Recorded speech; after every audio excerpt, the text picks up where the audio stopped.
Now, of course, Black Panther's coming out. Black Panther Wakanda Forever. The hype is building. The anticipation is building. The excitement is building.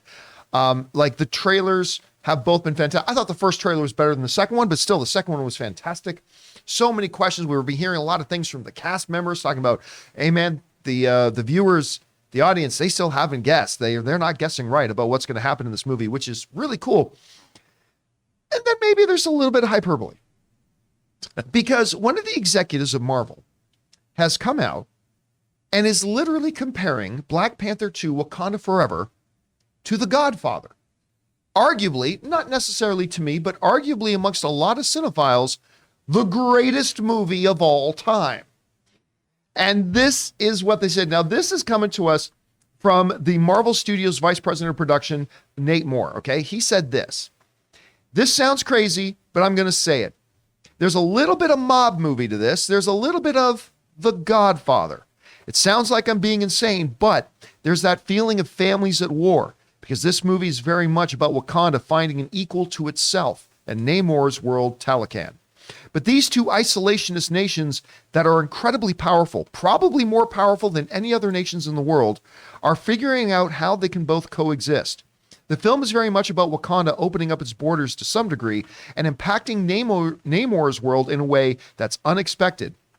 Namor kind of comes to Wakanda with a proposal that is not unlike, one of the 5 families coming with a proposal. And Wakanda is having to figure out how to negotiate with this world power that isn't afraid of it, frankly.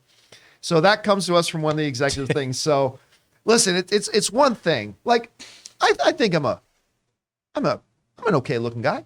I'm an all right looking guy, but I'm not going to come out. When I think, Campea's like Brad Pitt. Like maybe that's reaching a little beyond my station. Maybe a little bit. If you want to say you're Brad Pitt, I'm not going to say no. No, hey, by all means, go call yourself whatever you'd like. Call yourself Francis. Have a ball. But I mean, that's pretty. You got to be aware. Now, I'm sure he's not taking this super seriously. I'm sure he's not sitting down going, we need the world to know that this is the next Godfather.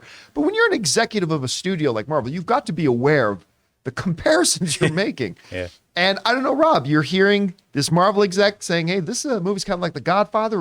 Now he didn't come out and say this movie is as good as The Godfather. He didn't say, no. This is arguably the greatest movie of all time. But still, these are pretty big comparisons. What did you make from his words? Well, John, The Godfather is my favorite movie. Godfather 1 and Godfather 2, and I have a real soft spot for Godfather 3. But I think I understand, look, the idea of somebody coming to you and making you an offer you can't refuse. I think that's kind of where he was going, at least with his comparison to what the Talokan nation, Namor, is coming, like Vito Corleone. I'm going to make him an offer he can't refuse. I like I've always said about this on this show, that one of the things that intrigues me about Wakanda Forever is the geopolitical situation that Wakanda finds itself in and how it's forced Talokan Empire, Confederacy, hegemony, whatever they call themselves. They've now been affected. I like hearing this because they've now I'm dying been to find out what that is. I don't know what that, so I just like the fact that Wakanda unilaterally made this decision, like, we're going to go public, and how that could have affected a lot of other people. And that's kind of what I wanted from this movie. So hearing this, I mean, obviously he works for Disney production at Marvel. He's going to say it's like The Godfather, because who wouldn't? But I think the underlying message of what he has to say is what I personally wanted from the film. I've always been talking about what is the geopolitical situation of the MCU now. And I think with T'Challa leaving a power vacuum for Black Panther and to be King of Wakanda or whatever, all of this is right up my alley. I love this stuff. I love it. That's why I love Winter Soldier so much. I love hiring Robert Redford. It threw right back to 3 Days of the Condor, All the President's Men. I really like, and I've missed that in Phase 4. I've missed that. I mean, you and I both are on the same mind of Shang-Chi. Yeah. That was a wuxia movie. I really enjoyed that film. But the rest of it, I wanted to see more of that, and I'm hoping, John, that this is going to give it to me. And I get what he's saying, I think. And then, of course, third act of the film, the two warring families are going to come to a peace treaty, and they're going to go to war collectively against Latveria. And their leader, some Victor guy. Well, if that happens, I'm going to be skipping through the aisles of the theater. Woohoo! I mean, there's nothing wrong with being proud of your work, right? I mean, Yeah, and no, that's that's true. true. I mean, yeah, right? I mean, yeah. I'll do something and I'll be like, this is like Boss Logic-esque. And I really don't mean it because this guy is on another level. No, you've But for me, you've literally sent me some of your work with the attachment of your Yeah. art and the words "fuck Boss Logic." with me, it feels like it. And I'll say that, but in a joking way. I'm pretty sure that's what he meant. Well, I gotta say, when Tango Shalom was done, I thought Godfather. Yeah. Hey, I listen, certainly did. listen, look. Aaron and I were talking about this once, but it's absolutely true.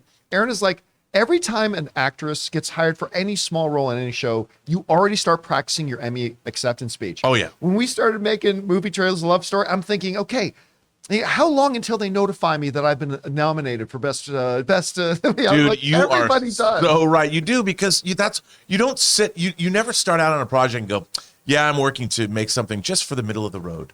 You know, you're always shooting for the stars. It's Literally like how I wake you're up always every doing what Casey Kasem said: keep your feet on the ground and keep reaching for the stars. That's what we do. That's all we do. I forget which Casey Kasem was the voice of an Autobot in the G1 Transformers. Yeah, I think he was. Yes. I'm he trying to was. remember which one he was. I can't remember. Anyway, guys, question is for you.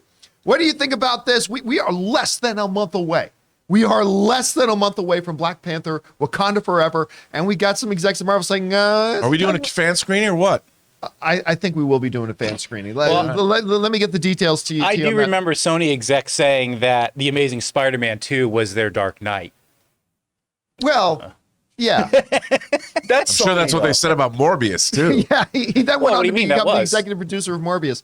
Guys, what do you think about all this? Jump down to the comment section below and let us know your thoughts. We want to take a moment and thank a sponsor of today's video, HelloFresh. Guys, my wife Ann and I love using HelloFresh. With HelloFresh, you get farm-fresh, pre-portioned ingredients and seasonal recipes delivered right to your doorstep. Skip trips to the grocery store and count on HelloFresh to make home cooking easy, fun, and affordable. And that's why it's America's #1 meal kit. When you subscribe to HelloFresh, you can check Save Money off of your fall to-do list. HelloFresh is 25% cheaper than takeout and even less expensive than grocery shopping too. And HelloFresh works with your ever-changing schedule. Plans are flexible and you can choose your meals for the week, update your preferences, or change your delivery day all in the HelloFresh app. Now, you know Ann and I are both working professionals, so when it comes to dinner time, it can be a bit of a challenge. We don't really have time to cook and we don't want to eat out all the time. And that's why HelloFresh comes through so clutch for us. Not only do we get to eat delicious, nutritious food, but Ann and I both have a lot of fun getting to cook together, following the easy-to-follow steps in getting the meals made. So go to HelloFresh.com/Campea65 and use the code Campea65 for 65% off plus free shipping. That's HelloFresh.com/Campea65 using the code Campea65 for 65% off plus free shipping.